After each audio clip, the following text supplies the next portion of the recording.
जगन्नाथ भगवान पहुंडी करते हैं, मतलब उल्टी यात्रा करते हैं, बाहुड़ा यात्रा बोलते हैं उसको। जब गुंडीचा से वापस रथ आता, बंधुओं एक बार अपने जीवन में रथ यात्रा का दर्शन जरूर कीजिएगा। आप ये सोच लीजिए, त्रिलोकीनाथ ब्रह्मांड नायक भगवान स्वयं रथ पर आरूढ़ होकर के पूरे विश्व को दर्शन देते हुए चलते हैं महाप्रभु जगन्नाथ जी।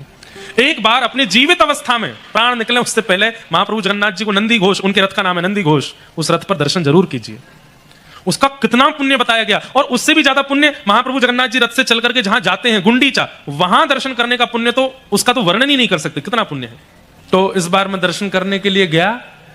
स्कंद पुराण में नारद जी महाराज जी ने पूछा व्यास जी से कि भगवान का जो ये जगन्नाथ विग्रह है, ये तो लकड़ी का है, दारू ब्रह्म है, लकड़ी को दारू कहते हैं, दारू ब्रह्म है जगन्नाथ जी, लकड़ी के हैं।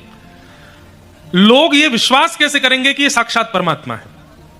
तब कहीं शास्त्रों में इसका वर्णन करते हुए प्रमाणित रूप से कहा गया, बोले ये जब जब मंदिर से बाहर निकलेंगे और सूर्य की पहली किरण इन पर पड़ेगी तब वर्षा होगी, ये प्रमाण होगा कि ये परमात्मा है।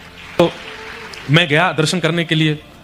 तो जब हमको तो सब मठ मंदिर के लोग जान जाते हैं, हमारी कथा वक्ता होने का एक बहुत बड़ा फायदा, हमको सारे पुजारी सब मठ मंदिर के महंत सब जानते हैं, खींच खांच के हमको अंदर ले जाते हैं।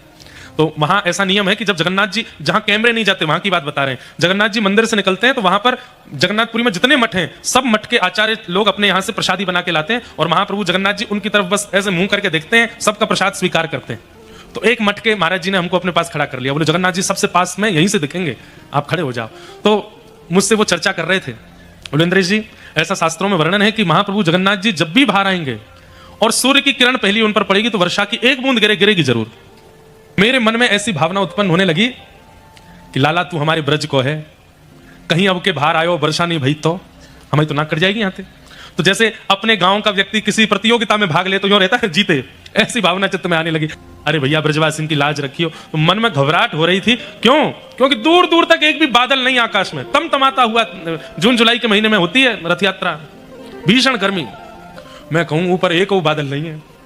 और वो विजय घंट बजाते हैं वहां पर जब जगन्नाथ जी चलते हैं ना, तो ऐसे पंडा पुजारियों के कंधे पे हाथ धर के वो अनुभव कैसा है मैं क्या बताऊं, रोंगटे खड़े होते हैं स्मरण करके।